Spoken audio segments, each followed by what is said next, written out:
Bonjour à tous et bienvenue dans cette nouvelle vidéo dédiée à l'entrepreneuriat. Aujourd'hui, on va parler d'un sujet essentiel pour toutes les entreprises qui se lancent, la fiscalité suisse. Saviez-vous que vous allez pouvoir payer moins d'impôts en fonction du canton que vous choisissez? Créer votre entreprise à Genève, dans le canton de Vaud, en Valais ou même dans des cantons alémaniques comme Zug va avoir un impact important sur votre fiscalité et donc à la fin sur vos bénéfices. Dans cette vidéo, je vais vous expliquer comment fonctionne l'impôt sur les sociétés en Suisse. Quelles sont les différences entre l'impôt fédéral, les impôts cantonaux et communaux? Quels sont les cantons dans lesquels la fiscalité est la plus avantageuse? Et enfin, comment choisir son canton et comment minimiser les charges fiscales lorsqu'on décide de se lancer?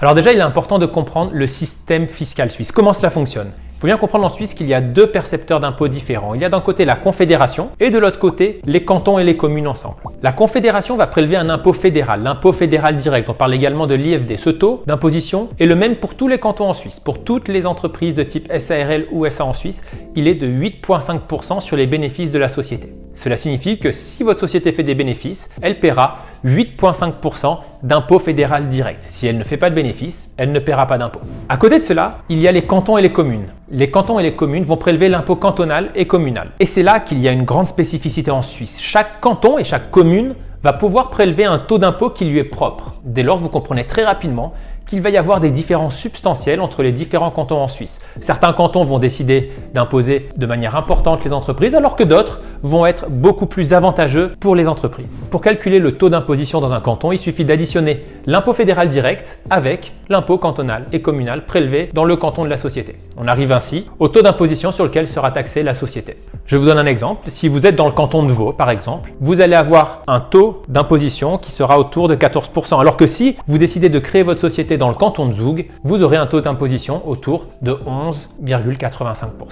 Alors on l'a vu, les taux varient. Du coup, la question que vous posez, c'est quels sont les cantons les plus avantageux? On va parler de ce classement des cantons les plus avantageux fiscalement. Et on va commencer par le plus connu de tous, celui dont on parle même à l'étranger, c'est le canton de Zug. Dans le canton de Zug, le taux d'imposition sur les sociétés est de 11,85%.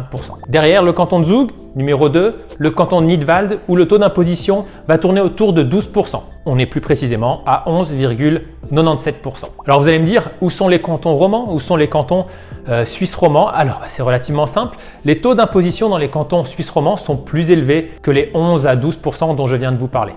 Alors maintenant, on va faire le classement de ces cantons romans qui nous intéressent le plus. On le voit, numéro 1, le canton de Neuchâtel avec un taux d'imposition à 13,6% environ. Derrière, le canton de Fribourg, une imposition autour de 13,9%. Et juste derrière, on les voit et c'est les cantons les plus grands en termes de population, le canton de Vaud et le canton de Genève, qui tous deux vont avoir une fiscalité autour de 14%. On voit que le canton du Valais ferme la marche pour ce qui est des cantons romans avec une fiscalité et un taux d'imposition sur les sociétés autour de 17%. Alors, cela signifie clairement que si vous choisissez un canton plutôt que l'autre, vous allez payer plus ou moins d'impôts. Alors vous allez me demander pourquoi ces taux varient entre les cantons? Tout simplement en raison de politiques locales différentes. Certains cantons avec des taux d'imposition plus faibles souhaitent attirer davantage les entreprises. Les cantons avec des taux d'imposition plus élevés investissent de manière importante dans les infrastructures, peuvent proposer des aides à leurs concitoyens, des soutiens. Bref, vous le comprenez, c'est une stratégie cantonale avec d'un côté des cantons qui sont plus agressifs en termes de fiscalité et d'autres cantons, on va dire plus prudents, mais qui permettent, lorsqu'on y vit, d'avoir un cadre de vie agréable, financé notamment par les impôts que payent les entreprises. Alors maintenant, vous allez me poser une question, vous devez certainement vous poser une question. Est-ce que ça vaut le coup finalement d'aller installer son entreprise dans des cantons comme Zug où le taux d'imposition est plus faible? Est-ce que c'est vraiment intéressant?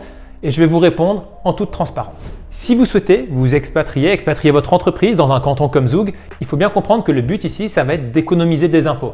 Vous décidez de mettre le siège de votre société dans un canton où le taux d'imposition est le plus faible, c'est que vous souhaitez payer le moins d'impôts possible. Alors déjà, la première chose à bien comprendre, c'est que si vous voulez économiser des impôts, il faut gagner de l'argent. Une entreprise qui n'est pas rentable, une entreprise qui fait des pertes, ne paye quasiment pas d'impôts en Suisse. On va toujours payer un petit impôt sur le capital, mais ne paye quasiment pas d'impôts en Suisse, ce qui veut dire que finalement, se délocaliser à Zug, ça ne fait du sens finalement que si vous envisagez dans les prochaines années de faire d'importants bénéfices. Sinon, finalement, vous n'avez aucun intérêt d'aller plutôt dans tel canton ou tel canton si vous savez que dans les prochaines années, vous allez faire des pertes. Deuxièmement, il faut comprendre le coût relatif à une implantation dans un canton avec une fiscalité plus faible. Alors ça peut paraître une super idée à première vue. Vous vous dites, je vais me mettre dans un canton où le taux d'imposition est de 12%, comme ça j'économise par rapport au canton de Genève où le taux d'imposition est à 14%. Vous êtes dans un canton par exemple suisse alémanique. Vous allez devoir comprendre l'allemand. Vos interlocuteurs, fiduciaires, administration fiscale vont parler allemand. Vous allez devoir souscrire à une domiciliation dans un de ces cantons.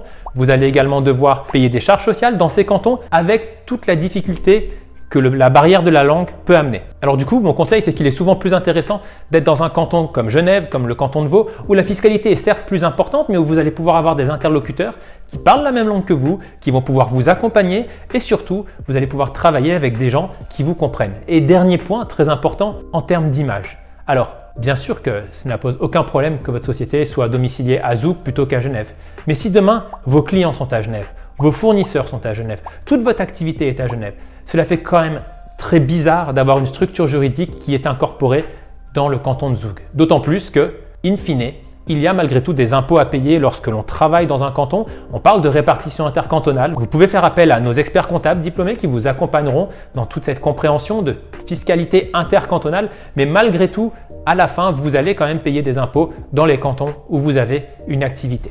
Voilà, vous savez maintenant comment fonctionne l'impôt des sociétés en Suisse, vous savez quels sont les cantons les plus avantageux et surtout vous savez s'il faut ou pas, en fonction de vos projets, en fonction de votre business plan et de votre activité, aller s'installer dans un canton avec une fiscalité plus faible par rapport au canton que l'on peut avoir en Suisse romande. N'hésitez pas à vous abonner à notre chaîne, n'hésitez pas à faire appel à nos experts également. On vous propose des demi-heures de conseils pour vous accompagner via des experts comptables diplômés en Suisse qui vont analyser votre projet d'entrepreneuriat pour vous accompagner tout au long des étapes de votre activité. À très bientôt pour de nouvelles vidéos sur la fiscalité en Suisse.